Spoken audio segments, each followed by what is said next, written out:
Hello అండి. నమస్తే. నేను మీ దేవిని. Welcome back to Devi's life channel.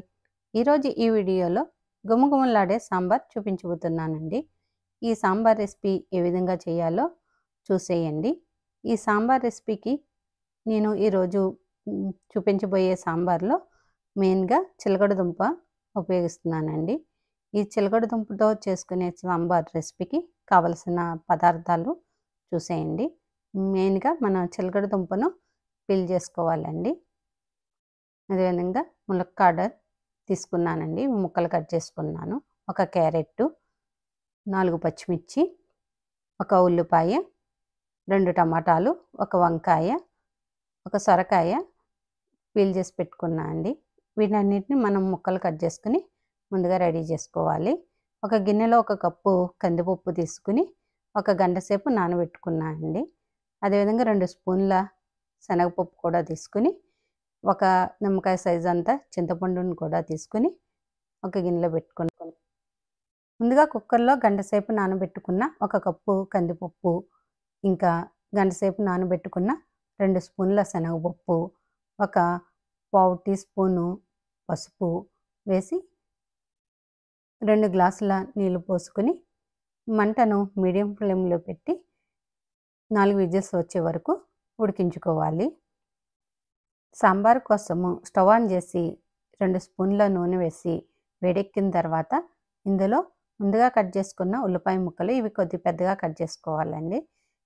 అదేవిధంగా క్యారెట్, వంకాయ, ములక్కాడ ముక్కలు, టమాటా ముక్కలు, సొరకాయ ముక్కలు, చిలకడదుంప ముక్కలు, 4 పచ్చిమిర్చి, 1 గ్లాస్ వాటర్ పోసుకుని 1 అర స్పూను పసుపు వేసి మంటను మీడియం ఫ్లేమ్లో పెట్టి మనం 80% వరకు ఈ ముక్కలను ఉడికించుకోవాలి. ఈలోపు మనం ఒక గిన్నెలో చింతపండు రసం తీసుకొని 1 స్పూన్ కారము, 1 స్పూను సాంబార్ పొడి, మన దగ్గర ఏదైతే అవైలబుల్ ఉందో ఆ సాంబార్ పొడి వేసుకుని కలుపుకొని పక్కన పెట్టుకోవాలండి. కుక్కర్ మూత తీసుకొని కందిపప్పును మనం స్మాషర్తో మెత్తగా స్మాష్ చేసి పెట్టుకోవాలి. ఇప్పుడు మనం పక్కన ఉడుకుతున్న వెజిటేబుల్ 80% వరకు ఉడికిన తర్వాత వీటిలో మనం కందిపప్పుని వాటర్తో సహా ఈ మిశ్రమంలో వేసుకోవాలి. ఇంకా 1 స్పూను ఉప్పు, మనం రుచికి సరిపడినంత ఉప్పు వేసుకోవాలండి. అదేవిధంగా చింతపండు రసము వేసుకుని బాగా కలుపుకోవాలి. ఇది ఇలాగా స్టవ్ని మనం మీడియం ఫ్లేమ్లో పెట్టి ఉడికించుకోవాలి.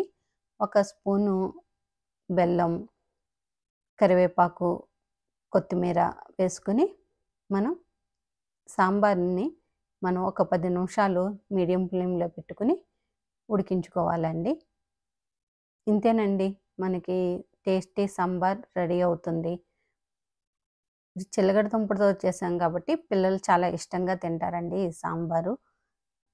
స్టవ్ ఆఫ్ చేసుకుని సాంబార్ పోపు కోసం మనం 2 స్పూన్ల నెయ్యి, 1 పావు టీ స్పూన్ మెంతులు, పావు టీ స్పూన్ ఆవాలు, 1 పావు టీ స్పూన్ జీలకర్ర, 2 ఎండుమిరపకాయలు కట్ చేసుకున్నటువంటి 2 ఎండుమిరపకాయలను ముక్కలు, కొద్దిగా కరివేపాకు వేసుకుని చివరగా కొద్దిగా ఇంగువ వేసుకుని మనం ఈ పోపు మిశ్రమాన్ని అంతటిని సాంబార్లో వేసుకోవాలండి.